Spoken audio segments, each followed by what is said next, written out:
Nick's antics inside the octagon fuck with a lot of people's heads. Sure. Like the first fight with Robbie Lawler, like I remember there was the first time I ever saw Nick talk shit. It was the first fight with Robbie Lawler. 'Cause Robbie was dangerous. So Dangerous. Nick took that shit talking to DEFCON 5 and he got into the octagon.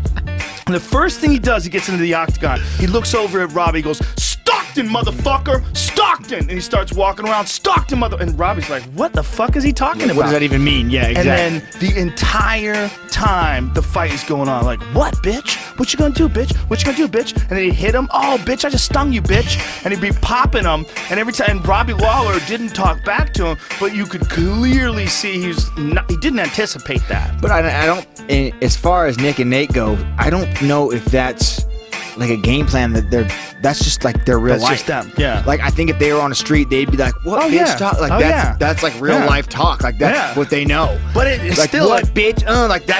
That's them. That's them being them. You know what I'm saying? but it is still a psychological tactic. It's an excellent tactic. And the Diaz brothers have the most incredible following, almost as incredible as the Conor McGregor following. The Colts, it is unbelievable. And do you Anderson Silva, it fucked Anderson Silva's head up, dude. Some bitch laid out on the mat. Yeah, he laid down like this. You he gotta was love bored, him. and he was taking a nap, fighting the greatest pound-for-pound fighter in the history of the sport, and he lays down, and then he gets up with his hands down like, "What, bitch? Yeah. What, bitch?" It's fucking... And he didn't do any of that leading up to the fight, which was even more fucked up, because I don't think Anderson expected it at all. And then when he was in there talking shit to him, you could see Anderson just like moving around and not doing anything, frozen, and thinking about like this. What, bitch? And Anderson had never experienced that before. Man. My goal is to get new chucks tomorrow. That's how I want to start getting. Yeah. I want us to be able to do new chucks like Nick Diaz. Did you ever see the video of him? No. Oh, dude, Look at the he's link a when I go bad home. motherfucker with nunchucks, dude. That's when you know you're bad. He put the video private on YouTube, though, the best video. The best video was he was on the conference call. He was supposed to be fighting, I think it was Maria Zaromskis. I think it's Zaromskis. He's supposed to be fighting Zaromskis, and he's on a conference call, and he leans in the conference call, he's like, I'm just, I ain't no bitch, I'll fight, I ain't afraid to fight. And he steps away from the conference call, and you hear him hit the bong. You can hear him hit the bong, yeah. And then he comes back, and he starts doing nunchucks. So while they're on this conference call, he's got the thing on, and they're asking him questions, and he's out there fucking doing nunchucks, he's high as fuck. And he hits the bong. And he says he's got a way to clean himself out. He said he just stopped smoking weed 10 days out. He said 10 days out. You could do it, yes, but he has no body fat and he does so much cardio that he doesn't even let it get to the cells. But the only time that he didn't do that was the Gomi fight. He tested positive for the Gomi fight, and they said there was so much weed in his system when they tested him that he had to be high when he was fighting. So what he did was just get ripped. Just completely ripped, and then went out there and fought Takanori Gomi and just outboxed him. Can you imagine that? Needs to watch out for that distance, and Diaz being very nice and controlled, peppering and landing very accurate shots, trying to avoid the bombs.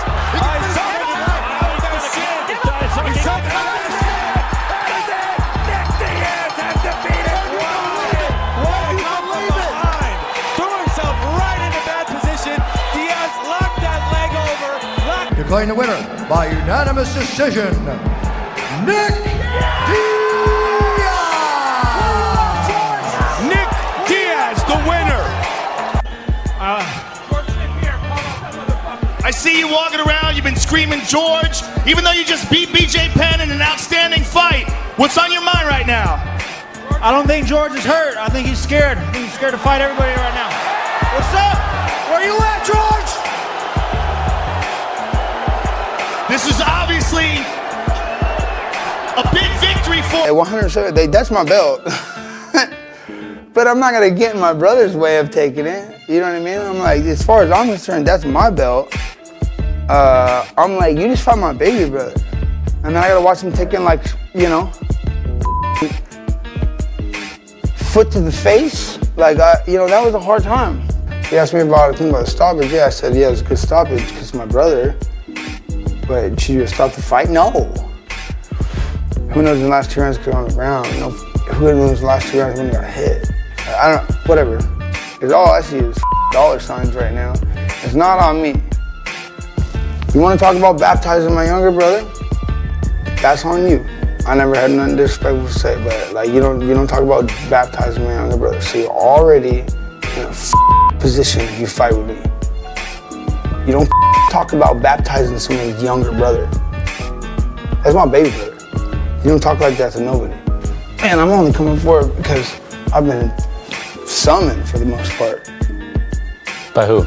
The whole MMA The game? fan base demographic and my younger brother. 'Cause when he wobbled or dropped Nick Diaz. Yeah. Nick Diaz don't get dropped the shit like I know. like that. But how crazy is Nick Diaz? Nick Diaz forced him into a dogfight. That's just Forced him into a dogfight. and that was one of the most freakish, weirdest knockouts. It was amazing. But the thing is, that was when UFC had first taken over Strikeforce, and I was sitting there cage size, and I'm thinking to myself, this is hands down the greatest MMA one-round fight I've ever seen in my life. It was amazing. It was Ever. amazing. He just wore him out. Yeah. He just put that fucking Nick Diaz pace on him and wore him out. But when he clipped him and rocked him and dropped him, I was like, oh my God, Paul Daly's going to stop Nick Diaz? This is crazy. This is nuts. This is nuts. But just the fact that Nick fought him that way. Yeah. I mean, Nick didn't try to take him down. Nick didn't try to submit him. He just went after him. Just like, come on, let's do this. But let's not forget the history of Nick Diaz, man. Yeah. It all started with Robbie Lawler. The history of Nick Diaz started with Robbie Lawler. Like, come on, motherfucker, I got this. Yeah. And that's what elevated him to that next level. I called that fight. He walked into the octagon. He started yelling, "Stockton, motherfucker, Stockton!" and Robbie Lawler's like, "What is happening here? Yeah. Like, what is this?" Like, Robbie Lawler was this dark destroyer. Everybody was scared of him. He was a spooky dude. He was flatlining people. And Nick Diaz, not only was he not scared of him, he was talking mad shit to him. He was fighting him. He's like, "What, bitch? What we doing, bitch? What we doing, bitch?" And do you remember when Nick Diaz did that to Frank Shamrock? And Frank Shamrock was like, "I can't believe this is happening." Because it's usually Frank that does it. Yes. I trained with Frank for years, and I'm like, I'm in his guard, and he's like, "Come on, Josh, get up, like throw punches, do something. I'm gonna fucking sub you. I'm gonna do this. I'm gonna do that."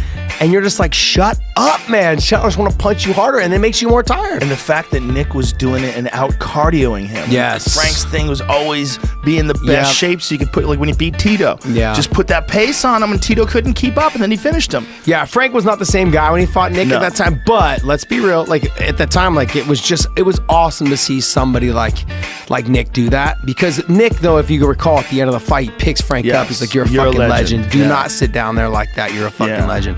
And that's what people talk to me about. You got to remember that brawl that happened on CBS, right? We were talking about that as well. That brawl with Mayhem Miller, Jake Shields, Nick Diaz. But guess what? That whole scrap pack, they die for each other. Yes. And you can't knock friendship like that. And I look at those guys, and they're really good people. From Gilbert Melendez, his wife Carrie, Nick and Nate, and Jake. Jake's like still one of my good buddies. Gil is as well. But even though I don't talk to Nate anymore, really, but it's still, I have nothing but respect for those guys themselves. He's gonna stay on top of you, and he's gonna talk to you the whole time. So he's gonna fuck with you psychologically. He's gonna disrupt your breathing by constantly hitting you. And then once he realizes you're hurt, then he's digging to the body. Then he's putting it on you. And on top of that, black belt jiu-jitsu skills, really good wrestling takedown defense, fucking chin made of iron, and an unstoppable will. Like his will to beat you was just unstoppable. When Nick was at the top in Strikeforce, to this day, I think he's one of the best fighters that's ever done it. Yep. To this day. No, I agree. I think. Were you being serious out there with the steroids allegations, or were you just trash talking? yeah, everybody's on steroids, bro. For real? Everybody. For real. There's us too. Double. Fuck you. Right? And like the banner came down, and you charged my whole team, so you got your fucking ass whooped. That's what you get, you stupid motherfucker. I wouldn't charge your whole shit, fucking 6 guys.